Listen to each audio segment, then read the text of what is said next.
Hello friends, मैं हूं Devendra Sahu. YouTube के इस चैनल डीके मैथ्स स्टूडियो में आपका स्वागत है। लिनियर अलजेब्रा का फर्स्ट चैप्टर का ये जो है फोर्थ लेक्चर होने वाला है, ठीक है। और स्पेशली जो आज हम देखेंगे वो है लीनियर कॉम्बिनेशन, स्पैनिंग सेट जिसे जनरेटिंग सेट भी कहते हैं, है ना। ट्रिवियल नॉन ट्रिवियल कॉम्बिनेशंस है ना। LILD सेट है, linearly independent, linear dependent, non. और एक है कॉन्सेप्ट बहुत important, finitely generated vector space, ठीक है ना। तो जितने भी कॉन्सेप्ट्स हैं उनको हम इस वीडियो लेक्चर में कवर करने वाले हैं। अगर आप चैनल में नए हैं तो प्लीज़ सब्सक्राइब कर लीजिए, बेल आइकन प्रेस कर लीजिए और वीडियो को कंप्लीट देखिए। Let's start. सबसे पहले लीनियर कॉम्बिनेशन, रैखिक संचय जिसे कहा जाता है ना। तो इसका डेफिनेशन क्या है, केयरफुल ऑब्जर्व कीजिए क्योंकि स्टार्टिंग यहीं से होता है, ठीक है। तो क्या है, लेट V और F be vector space and let x1 x2 and so on xn belongs to V, that is x1 x2 and so on xn are vectors, n vectors, okay. Then x belongs to V is said to be linear combination of these vectors, बोले तो है ना, this vector x is said to be linear combination of these vectors, है ना। If there exist scalars a1 a2 and so on n, भाई है ना, यहाँ पर n स्केलर्स है जो कोई फील्ड एफ से आ रहा है, मतलब स्केलर हुआ ना, such that x equals to a1 x1 plus a2 x2 plus and so on plus n xn। Clear हुआ। इस कॉम्बिनेशन को ही लीनियर कॉम्बिनेशन कहते हैं। लीनियर वर्ड इसलिए आता है क्योंकि सबकी जो डिग्री होती है वो 1 होती है, पहली चीज़। और कॉम्बिनेशन का मतलब होता है जो है ना, उसको क्या करना, कोफिशिएंट के साथ मल्टीप्लाई करते हुए ऐड करना। तो ये जितने भी कोफिशिएंट हुए है ना, उनको हमने मल्टीप्लाई किया है ना, किसके साथ, वेक्टर के साथ, और हमने ऐड किया है, तो ये लीनियर कॉम्बिनेशन कहलाता है, ठीक है ना। तो हम इस x को लीनियर कॉम्बिनेशन कहते हैं इन vectors x1 x2 and so on xn का, ठीक है। अगर मैं x को इस फॉर्म में लिख सकूँ तो इतना क्लियर हुआ। अब बात आती है एग्जाम्पल्स की। एग्जाम्पल से बातें क्लियर हो जाएगी, है ना। Consider vector space over field F, V मैंने टैग किया R2 और फील्ड मैंने टैग किया R, that is R2 over R, okay. यहाँ से हमने वेक्टर से लिए टैगिंग 1 0 0 1 1 1 बिलोंग्स टू R2। ये हमारा वेक्टर स्पेस है R2, वहाँ से 3 वेक्टर्स मैंने ले लिए, ठीक है ना। स्केलर्स जो भी है वो अरेंज करेंगे, ध्यान से देखना। 1 1 है ना, मैंने लिखा 1 इंटू 1 0 प्लस 1 इंटू 0 1, ऐसा लिख सकता हूँ। इसका मतलब this 1 1 is linear combination of 1 0 and 0 1। Here 1 1 are scalars, है ना, ठीक है ना, क्योंकि आर से आ रहा है, 1 1 आर से ही आएगा, 1 और 1 जो है। इतना क्लियर हुआ। तो ये जो है इन दोनों वैक्टर्स का क्या हुआ, लीनियर कॉम्बिनेशन, ठीक है। इसको मैं ऐसे भी लिख सकता हूँ, ठीक है। अब किसका लीनियर कॉम्बिनेशन, यहाँ पर स्केलर्स क्या है, 1 1 और 0। अब लीनियर कॉम्बिनेशन किसका हुआ, 1 1 is linear combination of vectors 1 0 0 1 and 1 1। इतना क्लियर है, ठीक है। एक चीज़ और ध्यान रखना, मैं 1 1 को जो ऐसे भी तो लिख सकता हूँ, 0 1 0 प्लस 0 0 1 प्लस 1 इंटू 1 1, ठीक है ना।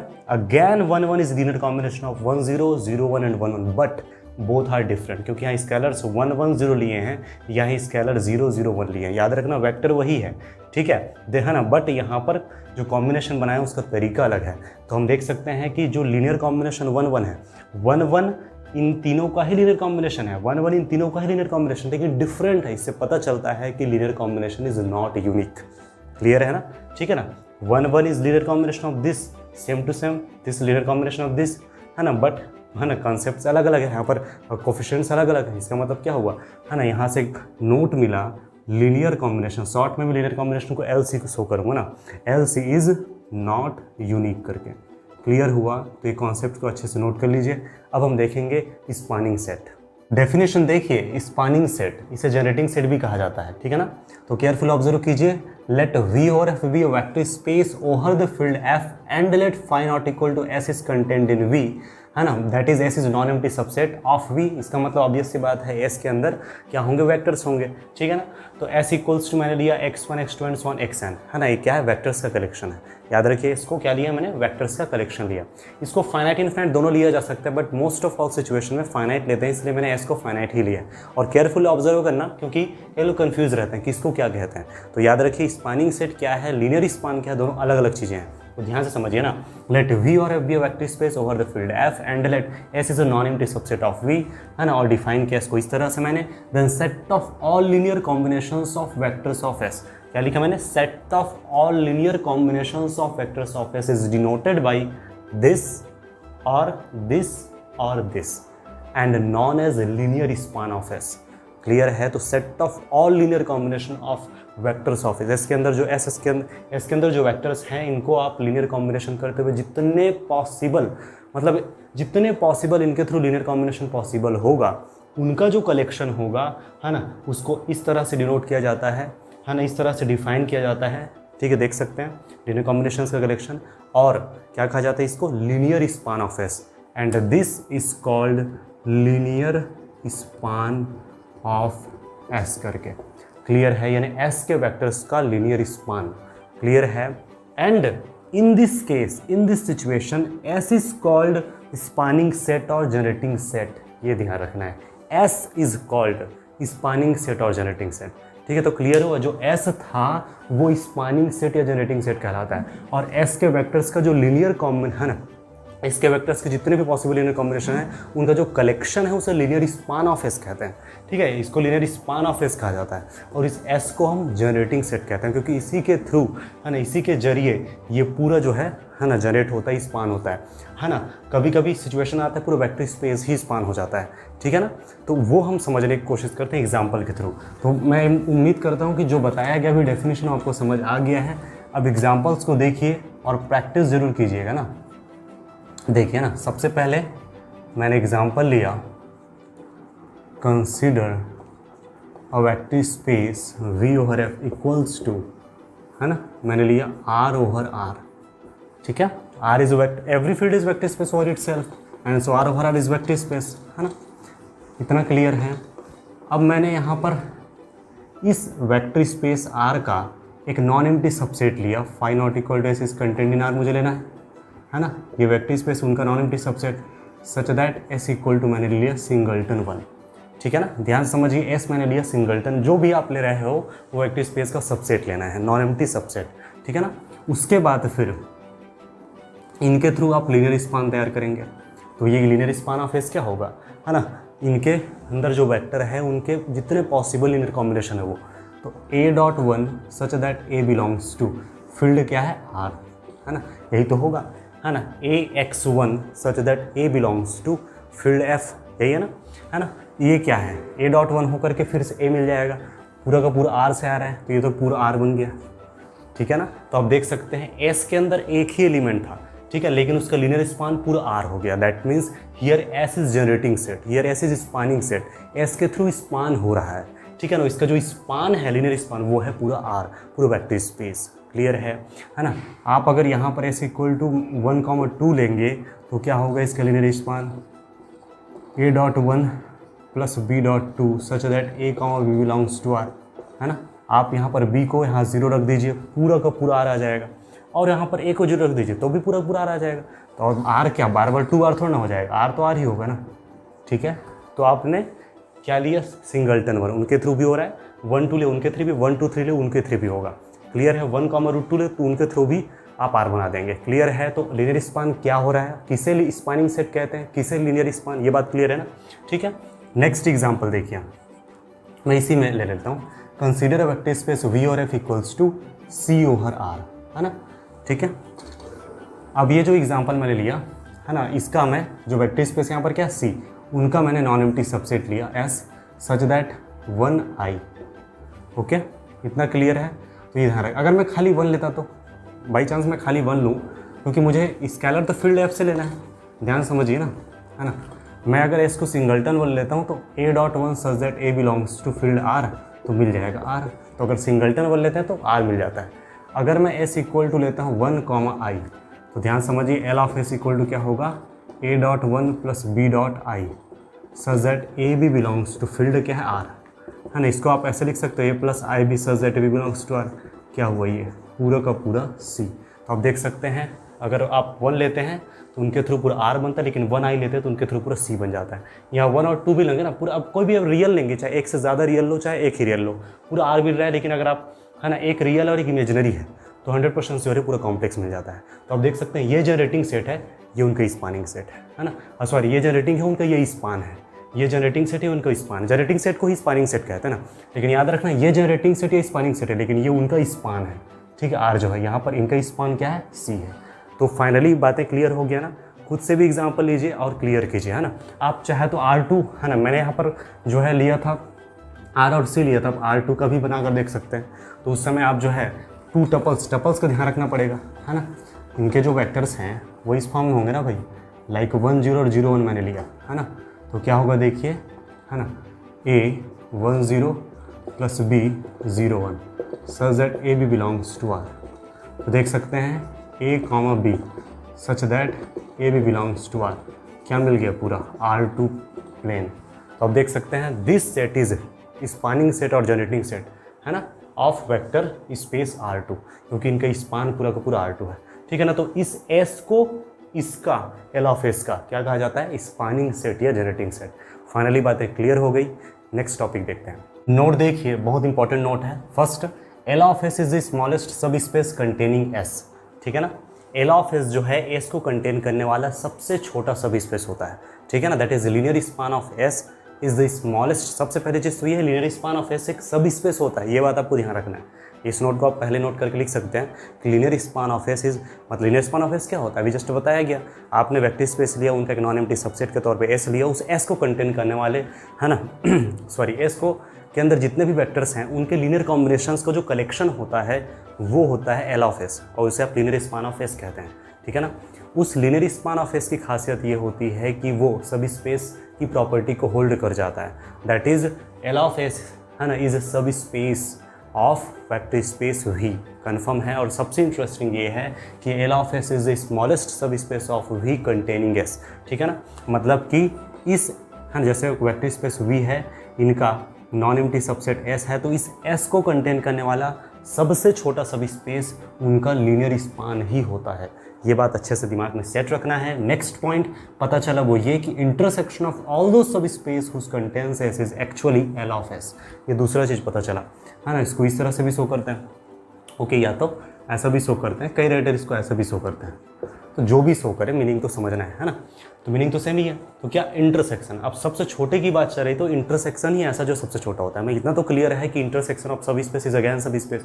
अब क्या करना, बस इतना ही करना, जैसे वेक्टर स्पेस V है, उनका अपने नॉन एम्प्टी सबसेट S लिया, इस S को कंटेन करने वाले जितने भी सब स्पेसेस होंगे, जितने पॉसिबल सब स्पेस होंगे, लाइक जैसे कि W1 W10 W सब स्पेसेस हैं, इस S को कंटेन करने वाला, तो जो इंटरसेक्शन होगा वो फिर से एक सब स्पेस होगा और सबसे छोटा सब स्पेस होगा, और इस रिजल्ट के मुताबिक सबसे छोटा सब स्पेस मतलब L ऑफ S हुआ।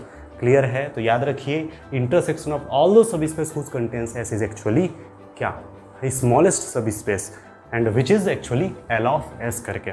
तो किसी भी, है ना, वेक्टर स्पेस का नॉन एम्प्टी सबसेट S लेते हैं तो उनको कंटेन करने वाला सबसे छोटा सब स्पेस L ऑफ S होता है। और दूसरा चीज़ पता चलता है कि ये जितने भी सब स्पेस होंगे उनको कंटेन करने वाला उसका सबसे छोटा सब स्पेस होगा, उनका इंटरसेक्शन वही L ऑफ S है। इतना क्लियर।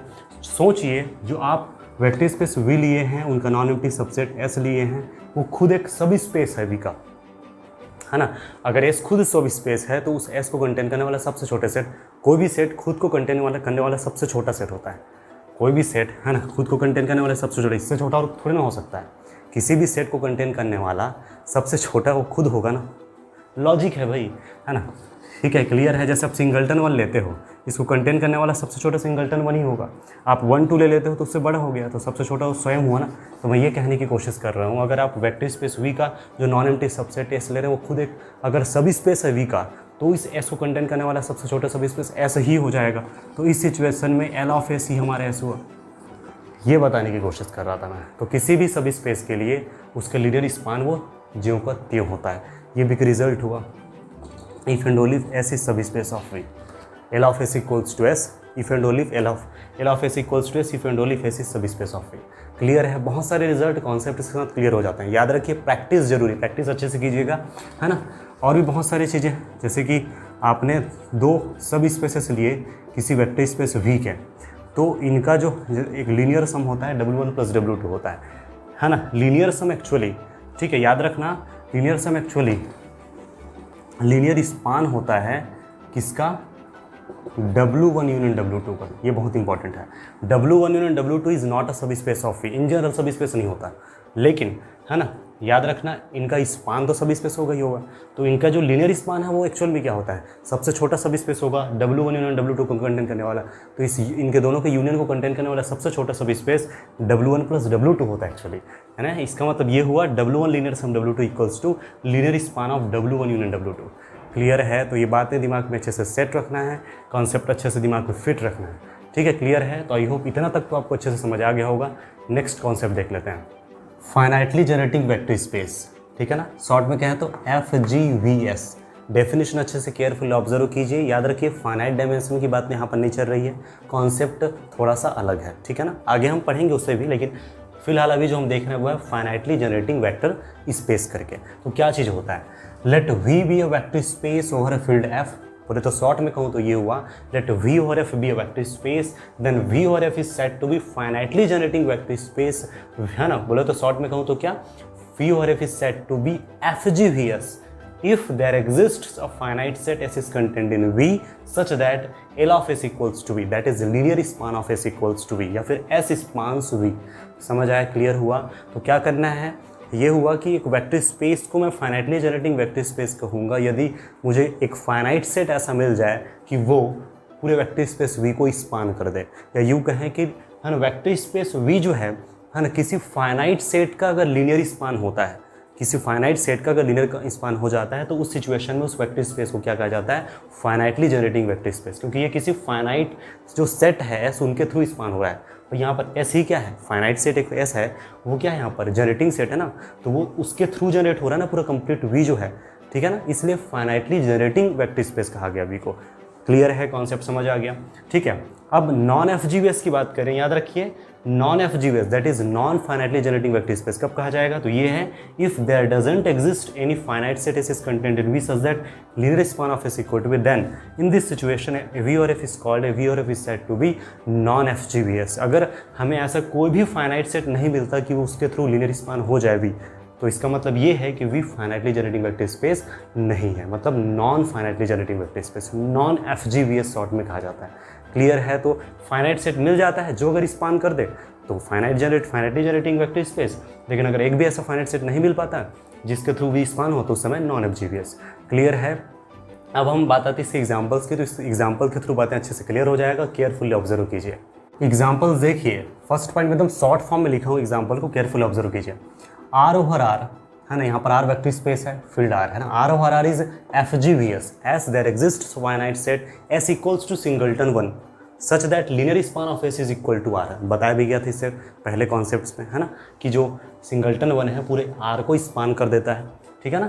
तो यहाँ पर L of S equal to क्या हो गया, पूरा का पूरा R, ठीक है ना। इसका मतलब अब किसी फाइनाइट सेट के थ्रू इस पूरा लीनियर स्पान हो रहा है R जो है, इसका मतलब क्या हुआ, this is finitely generating vector space. R to R के लिए ये फाइनाइट सेट एग्जिस्ट कर, कहने को तो एक ठो मिल रहा है, अगर एक मिलता है तो बहुत सारे मिल जाते हैं, ये ध्यान रखना है ना। S इक्वल टू 1001 इनके थ्रू पूरा R2 स्पान हो जाता है, that is L of S equal to R and this is finite set and so this will be FGVS, ठीक है ना। R3 और R के लिए ये मिल जाता है फाइनाइट सेट, इनके थ्रू पूरा स्पान हो जाएगा, that is L of S equal to R and so this is FGVS। C और R की बात करें तो S equal to 1i finite set है ना, ये L of S equal to पूरा C हो जाएगा, ठीक है ना। तो याद रखिए, है ना, सिचुएशन के हिसाब से यहाँ पर L of S equal to R, यहाँ पर L of S equal to R2, यहाँ पर L of S equal to R3, R3 बोले तो यहाँ पर L of S equal to C पूरा, है ना, ठीक है। तो ये सब फाइनाइट सेट के द्वारा स्पान हो रहा है, इसलिए सबके सब FGVS हैं, बट R ओवर X या C ओवर X ले सकते हो, है ना, is not FGVS, non FGVS because there doesn't exist any finite set. Non FGVS में दो सिचुएशन हो सकता है ना। हो सकता है कि इनफाइनाइट सेट आपको मिलता हो सकता है कि फाइनाइट नहीं मिला, बट कोई इनफाइनाइट सेट ऐसा मिलता हो जिनके थ्रू पूरा R ओवर X स्पान होता हो, है ना, ऐसा हो सकता है कि मिलता ही ना हो, है ना, हो सकता है ऐसा कोई सेट ही ना हो जिनके थ्रू पूरा स्पान होता हो। दो चीज़ें हो सकती हैं, हाँ, मतलब खुद के अलावा, इटसेल्फ के अलावा कोई दूसरा होता ही ना हो जिनके थ्रू पूरा स्पान होता हो, ऐसा भी हो सकता है। तो दोनों ही सिचुएशन में फाइनाइट सेट तो आपको नहीं मिल रहा है ना, तो नॉन FGVS तो हो ही गया। तो नॉन FGVS में दो सिचुएशन हो सकता है, ध्यान रखना है। उनके लिए मैंने एग्जांपल दिया, पहले R ओवर X वाला, आप C ओवर X वाला भी ले सकते हो क्योंकि फाइनाइट सेट मिलना नहीं है, लेकिन है ना, याद रखना, है ना, इनफाइनाइट सेट इनके लिए मिल जाता है और वो है ये, ठीक है ना, ये मिल जाता है। बीटा ले लेता हूँ या S ले लेता हूँ, ये पूरा स्पान कर देगा इनको पूरा R ओवर X को, लेकिन ये फाइनाइट नहीं है, इसलिए नॉन FGVS है ना। लेकिन अगर मैं एक और एग्जांपल दूँ, है ना, F such that F belong, है ना, F such that F from R to R, ठीक है, वेक्टर स्पेस ऑफ फंक्शंस है, ये वेक्टर स्पेस ऑफ फंक्शंस है ना, इनके लिए vector space of real functions, real valued functions. खास बात ये है कि इनके लिए इनफाइनाइट सेट भी इस तरह से मिलने वाला नहीं पर्टिकुलर, ये खुद होगा, है ना, खुद ही स्पान कर सकता है। तो फाइनाइट सेट तो नहीं मिल रहा है ना, तो अब भी नॉन FGS है। तो नॉन FGS के सिचुएशंस ऐसे हो सकते हैं, है ना। तो समझ आ गया FGS क्या है, नॉन FGS क्या है। प्रैक्टिस अच्छे से करना है। एक छोटा सा नोट देख लेते हैं। नोट देखिए, बहुत इंपॉर्टेंट नोट है ना। सपोज V और F is any vector space if V is uncountable and F is countable, that is cardinality of V is continuum and cardinality of F is, है ना, क्या हो सकता है, फाइनाइट या फिर एलिफ नॉट। ठीक है, तो ध्यान रखिए, V is uncountable, F is countable, then V और F is always non FGVS, non finitely generating vector space. One of the most important note या रिजल्ट कह सकते हैं। अच्छे से दिमाग में सेट कीजिए, मैंने क्या कहा।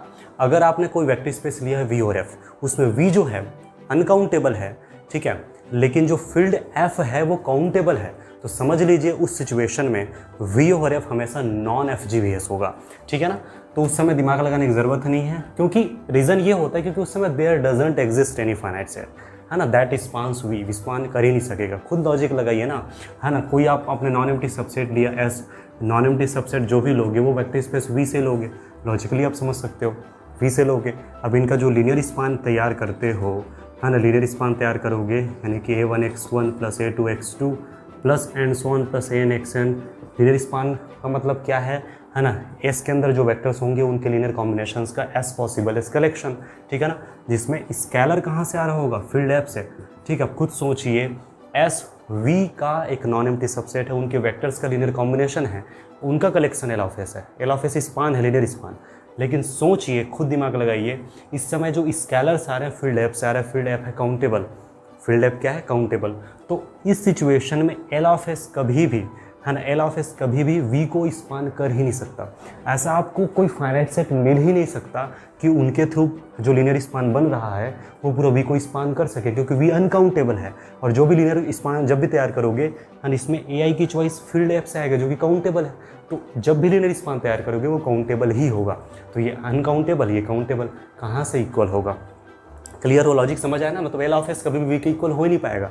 इसका मतलब क्या हुआ, there doesn't exist any finite set, है ना, कि L ऑफ S V के इक्वल होता हो। इसका मतलब यही है ना कि नॉन FGVS होगा, non finitely generating vector space होगा। क्लियर है, ठीक है। तो एग्जाम्पल आप इनका देख सकते हो, जैसे कि ये है, क्लियर है ना। आप जो है बहुत सारे एग्जाम्पल ले सकते हो। C में ही Q ऑफ √2 का ले सकते हो, R ऑफ Q √2 ले सकते हो, है ना। ठीक है, तो ये आपको अच्छे से दिमाग में सेट रखना है। R over Q, C over Q, C over Q √2, C over Q √3, R over Q √3, है ना। Uncountable countable, uncountable countable, uncountable countable, non FGVS है, क्योंकि फाइनाइट सेट कभी मिलना ही नहीं है, मिल ही नहीं सकता। ठीक है ना। तो सबके सब क्या है, नॉन FGVS। क्लियर। तो अनकाउंटेबल, काउंटेबल, तो ये होगा नॉन FGVS। ठीक है। तो ऑलरेडी वीडियो लेक्चर लंबा हो चुका है, तो जो LILD का कॉन्सेप्ट है, basis, finite dimension, infinite dimension, ये सब नेक्स्ट वीडियो लेक्चर में हम कवर करेंगे। तो आई होप आज का जो वीडियो लेक्चर है क्लियर हुआ होगा। पसंद आए तो लाइक कीजिए, अपने फ्रेंड्स को शेयर कीजिए, और अगर अभी तक आपने चैनल को सब्सक्राइब नहीं किया तो प्लीज़ ज़रूर सब्सक्राइब कर लीजिए, ताकि नए वीडियोज़ की इन्फॉर्मेशन मिलता रहे। ठीक है, मेरे टेलीग्राम चैनल और जो फेसबुक चैनल है DK मैथ्स ट्यूटर, उससे भी जुड़िए, और किसी भी तरह से डाउट निकल के सामने आता है, बेहिचक आप कमेंट कर सकते हैं। तो फिलहाल आज के लिए इतना ही। Thank you for watching this video.